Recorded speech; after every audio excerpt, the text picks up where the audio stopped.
to Nyanza and Western region, where farmers in those regions are appealing to the government to construct dams and wells to support the shift from rain-fed agriculture to artificial agriculture as a way to mitigate the adversities of failed rains. Farmers are worried about the future of their only source of livelihood. Rain patterns have become unpredictable, subjecting the agricultural community to massive losses after heavily investing in their plantations. Wycliffe Okech looks at the scenario in the Western Kenya region.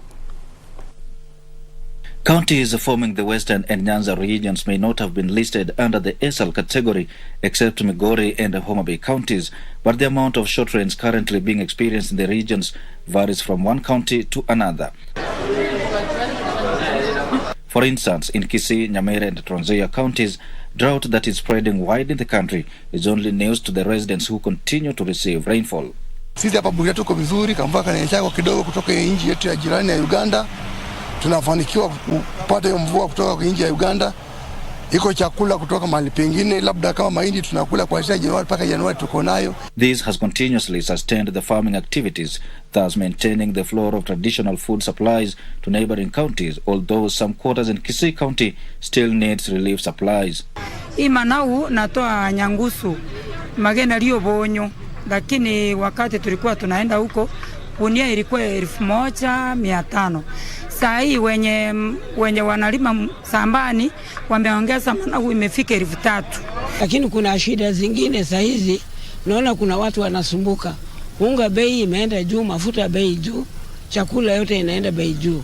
Kwa hivyo tunaomba Ruto, rais wetu, atuletee chakula kusaidia watoto yatima na wazee. Neighboring traders dealing in farm products are, however, worried about the dwindling supplies. Kuna wasiwasi kwa sababu jua imewaka mpaka mahindi yenye ilikuwa kwa shamba imekauka.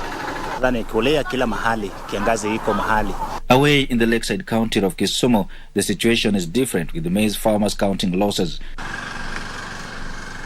Didan Abudo is one of such farmers facing the wrath of Mother Nature, having failed to harvest from his 2-acre maize plantation. So we did plow again and have planted again, but unfortunately the rains just dwindled and disappeared. Didan's predicament, however, opens the window for a shift from rain-fed agriculture to irrigation, as seen at the Ahero irrigation scheme in Kisumu County. In the wake of unpredictable rainfall occasioned by climate change, experts advise that irrigation is the solution, as witnessed here at the Ahero irrigation scheme, where the National Irrigation Authority supports local farmers here in rice production. But the authority is urging farmers to also consider diversifying into horticultural crops in order to remain food secure. If you move around this region, you find it is only in the irrigation scheme where production activity is ongoing right now, because the other area where they depend on rainfed, nothing is happening. Kennedy Ouma from the National Irrigation Authority says both levels of government and development partners should jointly channel efforts towards the expansion of the scheme to support crop diversification.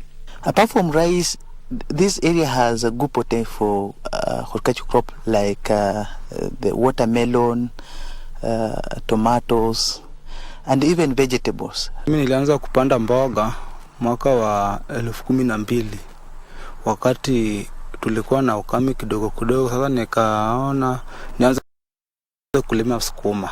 Being an area susceptible to perennial flooding during the long rains, Ouma urges concerned parties to fast-track the construction of Koru Dam to facilitate irrigation activities in the region, sentiments shared by the locals.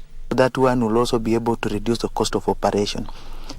Because right now we are using electricity to be able to pump water from the river Nyando, and in West Kano from Lake Victoria, and actually that is very expensive.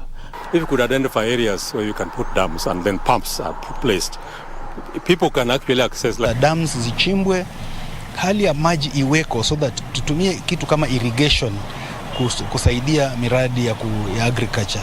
And with the Met predicting depressed rainfall in the Western Kenya region counties in the coming months, the locals can only hope the government will initiate and support irrigation to move the country from over-reliance on rain-fed agriculture.